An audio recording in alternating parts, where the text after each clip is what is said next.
स्वागत है आपका इस न्यू वीडियो में। आज हम पढ़ने वाले हैं मानव भूगोल की फर्स्ट बुक मानव भूगोल के मूल सिद्धांत का चैप्टर फर्स्ट मानव भूगोल प्रकृति एवं विषय क्षेत्र। आज हम इसमें पढ़ने वाले हैं मानव भूगोल का अर्थ, मानव भूगोल के क्षेत्र, उपक्षेत्र, कुछ अवधारणाएं और मानव का प्रकृतिकरण और प्रकृति का मानवीकरण आदि सब हम इस चैप्टर में पढ़ने वाले हैं।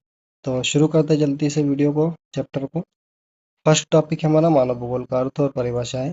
तो मानव भूगोल भौतिक पर्यावरण और सामाजिक सांस्कृतिक पर्यावरण के बीच अंतर संबंधों का अध्ययन है। प्रमुख भूगोलवेत्ताओं ने इसके निम्नलिखित रूप से परिभाषित किया है।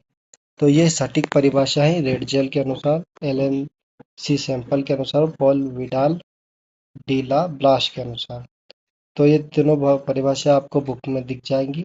और अब यदि आपको परीक्षा में 2 नंबर में आए तो आप किसी भी भूगोलवेत्ता का नाम लिखकर परिभाषाएं लिख सकते हैं कि रेडजेल के अनुसार। तो ये सटीक परिभाषा हो जाएंगी और आपको 2 नंबर मिल जाएंगे। और जो ये इन्वर्टेड जो ब्रैकेट कॉमा दे रखे हैं इन्वर्टेड, इनका मतलब है कि ये परिभाषा ज्यों के त्यों ली गई है, जिसी भूगोलवेत्ता ने बताई वैसी की वैसी ली गई है, इनमें कोई बदलाव नहीं किया जा सकता, इसलिए ये इन्वर्टेड कॉमा लिए जाते हैं। तो शुरू करते हैं। रेडजेल के अनुसार मानव भूगोल मानव समाजों और धरातल के बीच संबंधों का संश्लेषित अध्ययन है। यानी जो मानव भूगोल है वो मानव समाजों और धरातल के बीच जो भी मानव समाज कार्य करते हैं और जो धरातल है, जो हमारा प्राकृतिक पर्यावरण है, उनके बीच संबंधों का संश्लेषित अध्ययन है। इन्होंने एंथ्रोपोजियोग्राफी पुस्तक लिखी थी और इन्हें मानव भूगोल का जनक माना जाता है। तो आधुनिक मानव भूगोल के जनक रेडजेल को माना जाता है और इन्होंने एक पुस्तक लिखी जिसका नाम एंथ्रोपोजियोग्राफी है। अगले भूगोलवेत्ता है एलन सी सैंपल। मानव भूगोल अस्थिर पृथ्वी और क्रियाशील मानव के बीच बदलते संबंधों का अध्ययन है। यानी जो मानव भूगोल है इनके अनुसार अस्थिर पृथ्वी यानी पृथ्वी स्थिर नहीं है, ये चारों ओर ब्रह्मांड के चक्कर लगा रही है, सूर्य के चक्कर लगा रही है। तो अस्थिर पृथ्वी और क्रियाशील मानव यानी मानव कार्य करते जा रहे हैं, मानव भी स्थिर नहीं है, क्रियाशील है। तो इन दोनों के बीच संबंधों का अध्ययन मानव भूगोल है इनके अनुसार। अगला है Paul Vidal de la Blache. हमारी पृथ्वी को नियंत्रित करने वाले भौतिक नियमों तथा इस पर रहने वाले जीवों के बीच संबंधों का अधिक संश्लेषित ज्ञान ही मानव भूगोल है। यानी जो हमारी पृथ्वी को नियंत्रित करते हैं जो भी भौतिक नियम है वो, और इस पर रहने वाले जीवों के बीच यानी जो भी इस पर जीव जंतु रहते हैं, मनुष्य जीव यानी हम भी इस पर रहते हैं, तो इन दोनों के बीच जो संबंध है उनका ज्ञान ही मानव भूगोल है, जो कि परिभाषा किनकी है, Paul Vidal de la Blache. तो मुख्य रूप से 3 जो भूगोलवेत्ता है उनकी बुक में परिभाषाएं दी गई हैं। अगला टॉपिक है हमारा टॉपिक 2, जिसका नाम है मानव भूगोल की मूल विचारधाराएं। बोर्ड परीक्षा के लिए अत्यंत महत्वपूर्ण प्रश्न है ये। पर्यावरण नीतिवाद अवधारणा क्या है इसकी? प्रारंभिक अवस्था में मानव प्रकृति पर पूरी तरह निर्भर था, प्रकृति को शक्तिशाली माना जाता था और मनुष्य उसकी पूजा करता था। यानी जब प्रारंभ में जब मानव का जन्म हुआ था इस पृथ्वी पर, तब मानव पूरी तरह प्रकृति पर ही निर्भर था, प्रकृति की सुनता था, उसकी प्रचंडता से भयभीत होता था और उसकी पूजा करता था। यानी पूरी तरह से प्रकृति पर निर्भर था। और मुख्य बिंदु इसमें प्रकृति को माता प्रकृति माना गया। यानी जो यह अवधारणा है पर्यावरण नीतिवाद, इसमें जो प्रकृति है उसको माता प्रकृति माना गया है।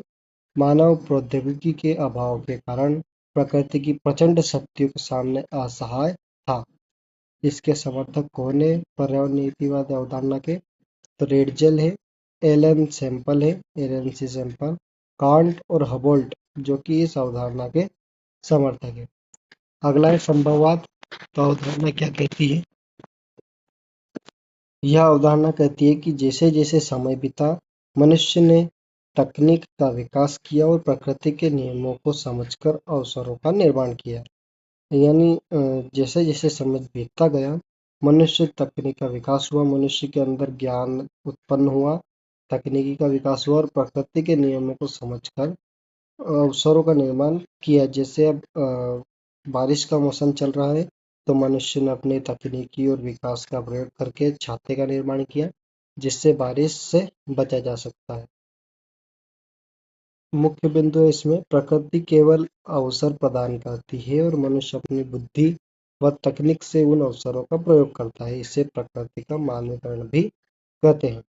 यानी जो प्रकृति है वो अवसर प्रदान करती है और जो मनुष्य है अपनी बुद्धि और तकनीक से उन अवसरों का उपयोग करता है और इसे ही प्रकृति का मानवीकरण भी कहते हैं। अगला है समर्थक। तो पोडाल डी लाप्लास, लुसियन फेब्रे, ये दोनों जो भूगोलवेत्ता हैं वो इस संभववाद विचारधारा के समर्थक है। अगली है नवनीतिवाद, रुको और जाओ निश्चयवाद। इसके प्रतिपादक कौन है? Griffith Taylor. तो ऑब्जेक्टिव में आ सकता है कि रुको और जाओ निश्चयवाद के प्रतिपादक कौन से भूगोलवेत्ता है? तो ग्रिफिथ टेलर। यह अवधारणा क्या कहती है? तो यह विचारधारा नीतिवाद और संभववाद के बीच का मध्यम मार्ग प्रस्तुत करती है।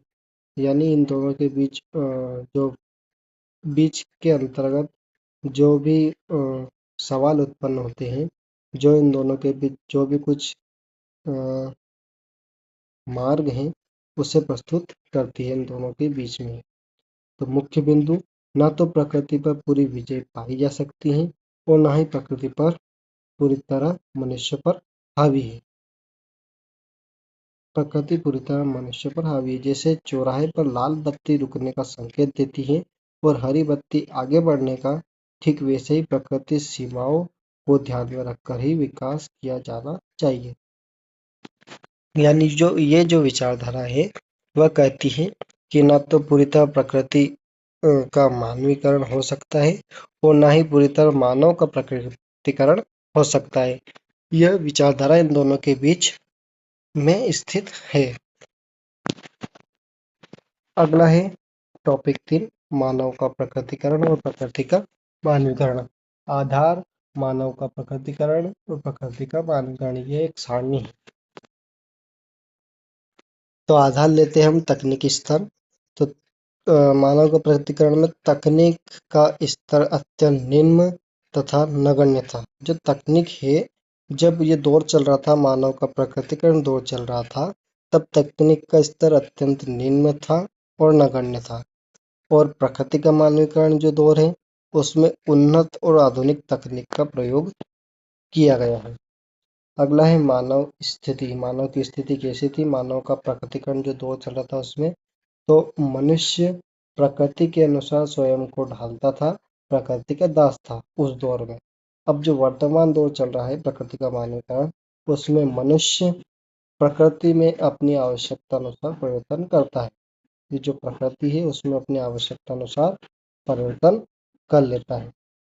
फिर अगला है उदाहरण, जंगल में रहने वाले आदिवासियों का जीवन। यानी जब जंगल में आदिवासी रहते थे तब जो प्रकृति है उनको ही अपना जो प्रकृति की तरह ही चलते थे। और जब वर्तमान में जो वातानुकूलित एसी घर, उपग्रह, समतल मैदानों, सड़कें और रेलवे जैसे एसी, प्रकृति भले ही गर्मी पैदा कर रही है, भले ही गर्मी का मौसम है, ग्रीष्मकाल है, परंतु मानव ने अपनी बुद्धि और ज्ञान के तहत एसी का निर्माण किया, जिससे वह बाहर गर्मी में गर्मी होते भी अपने घर में एसी में रहता है, ठंडा वातावरण में रहता है। तो ये प्रकृति का मानवीकरण होगा। यानी मनुष्य अपने प्रकृति को, अपने वातावरण को अपने अनुसार ढाल लेता है। अगला टॉपिक है टॉपिक 4, मानव भूगोल के कल्याणपरक, आमूलवादी और आचरणपरक विचारधाराएं। 1970 के दशक में मानव भूगोल में 3 नई विचारधाराओं का जन्म हुआ। कल्याणपरक मानवतावादी विचारधारा, आमूलवादी विचारधारा और आचरण विचारधारा। इसका एक और नाम है, आप बुक में देखना, एक और नाम आएगा इसका, जो लास्ट वाली विचारधारा आचरण परक विचारधारा। तो मानवतावादी विचारधारा और कल्याणपरक विचारधारा दोनों एक ही है। इसका संबंध मुख्य रूप से लोगों के सामाजिक कल्याण के पक्षों जैसे आवास, स्वास्थ्य और शिक्षा से था। ये जो विचारधारा है वह जो मुख्य रूप से जो आवश्यकता है आवास, स्वास्थ्य और शिक्षा, इस पर यह आधारित थी। अगली है मूलवादी विचारधारा। इस विचारधारा ने निर्धनता, सामाजिक असमानता और बंधनों के कारण की व्याख्या के लिए कार्ल मार्क्स के सिद्धांतों का प्रयोग किया। तो एग्जाम में पूछा जा सकता है कार्ल मार्क्स के सिद्धांत पर आधारित विचारधारा कौन सी है, तो यह है आमूलवादी विचारधारा। अगली है आचरण परक विचारधारा। इसने प्रत्येक अनुभव के साथ साथ मानव जटिलता, प्रजाति, धर्म आदि पर आधारित सामाजिक वर्गों के बोध पर बल दिया।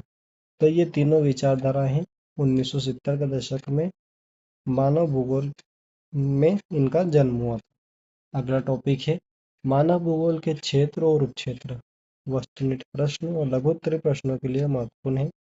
मानव भूगोल का दायरा अत्यंत व्यापक है और यह सामाजिक विज्ञान के अन्य विषयों से गहराई से जुड़ा हुआ है। तो ये भी सारणी है मानव भूगोल के प्रमुख क्षेत्र, उपक्षेत्र, सहयोगी सामाजिक विज्ञान।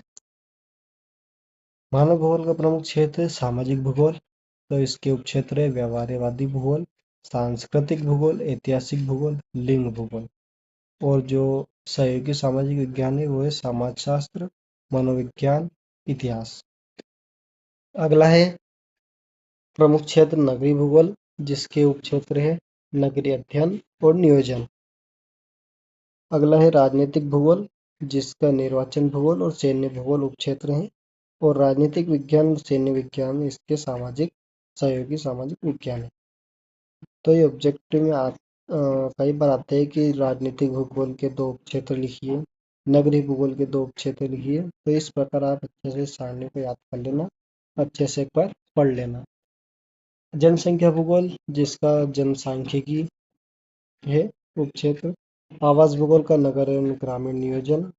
आर्थिक भूगोल का संसाधन भूगोल, कृषि भूगोल, उद्योग भूगोल, विपणन भूगोल आदि हैं। और जो इसके सहयोगी विज्ञान है सामाजिक विज्ञान, अर्थशास्त्र है। अगला टॉपिक है समय के साथ मानव भूगोल का विकास। आरंभिक उपनिवेश युग, अन्वेषण और वितरण, पृथ्वी के नए क्षेत्रों की खोज।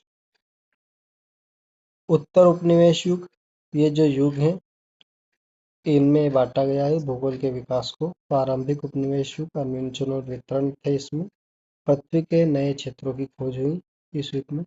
उत्तर उपनिवेश युग, प्रादेशिक विश्लेषण, प्रदेशों की विभिन्नताओं का अध्ययन हुआ इस युग में।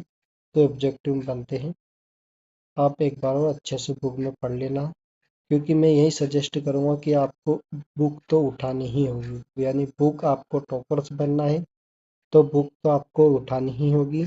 एक बार अवश्य बुक को अच्छे से पढ़ना होगा, भले ही आप कितनी ही परीक्षा अध्ययन वगैरह जो भी आपकी कुंजी है, भले ही कितनी ही आप अलग से गाइड से ले आए, पर यदि टॉपर बनना है तो आपको बुक से तो उठानी ही होगी। अगला है 1930 का दशक। अंतर युद्ध अवधि, क्षेत्रीय विभेदन। एक क्षेत्र दूसरे क्षेत्र से अलग क्यों है। 1950 के दशक का अंत से 1960 का दशक। स्थानीय संगठन, मात्रात्मक क्रांति है इसमें। 1970 का दशक, मानवतावादी, आमूलवादी और आचरण परक विचारधाराओं का उदय हुआ। आचरण परक ये व्यवहारवादी है, व्यवहारवादी विचारधारा। 1990 का दशक, उत्तर आधुनिकतावाद, स्थानीय संदर्भों और मानव अनुभवों की विविधता के महत्व पर बल। अध्याय की महत्वपूर्ण समय सीमाएं एवं शब्दावली। ऑब्जेक्टिव क्वेश्चन के लिए हम ये पढ़ते हैं। शब्द, समय, अर्थ और ऐतिहासिक महत्व। रेडजल मानव भूगोल के जनक हैं। जो रेडजल भूगोल करता है उन्हें मानव भूगोल का जनक माना गया है। ग्रिफिथ टेलर नवनियतिवाद, रुको जाओ निश्चयवाद के जनक। तो ऑब्जेक्टिव बनते हैं कि रुको जाओ निश्चयवाद, नवनियतिवाद के जनक किस भूगोलवेत्ता को कहा जाता है, तो ग्रिफिथ टेलर। मात्रात्मक क्रांति 1950 से 1960 के दशक में भूगोल में कंप्यूटर, गणितीय और सांख्यिकी तकनीकों का प्रयोग। 1970 का दशक मानवतावादी, आमूलवादी और आचरणपरक या व्यवहारवादी विचारधाराओं का आगमन। प्रौद्योगिकी प्रकृति के नियमों की बेहतर समझ के बाद विकसित होती हैं। जो प्रौद्योगिकी प्रकृति के नियमों को समझ के बाद ही विकसित होती है। यानी जो प्रकृति है उनके क्या क्या नियम हैं, क्या नियम का पालन करना है, तभी प्रौद्योगिकी विकसित होती है। यानी जो चाल का जो नियम है, वेग का जो नियम है, उन्हीं के आधार पर प्रौद्योगिकी विकसित होती है। उदाहरण डीएनए और आनुवंशिकी के नियमों की समझ से बीमारियों पर विजय। तो वीडियो हमारा पूरा हो चुका है, चैप्टर भी हमारा लगभग पूरा हो चुका है। और यदि आपको टॉपर्स बनना है तो आपको बुक एक बार अच्छे से पढ़नी होगी और पास ही होना है सिर्फ। तो आप वीडियो के अनुसार जो भी बताया गया है समझ लें और एक बार पढ़ लें, तो आप पास तो आसानी से हो जाओगे। पास होना इतना मुश्किल नहीं है, पर टॉपर्स बनना है तो आपको बुक की एक एक लाइन पर गौर देना होगा, बुक्स को अच्छे से पढ़ना होगा। सो वीडियो अच्छी लगे तो वीडियो को लाइक, चैनल को सब्सक्राइब एंड दोस्तों के साथ शेयर जरूर करें। फिर मिलता है अगली वीडियो में अगले चैप्टर के साथ। तब तक के लिए जय हिंद, जय भारत।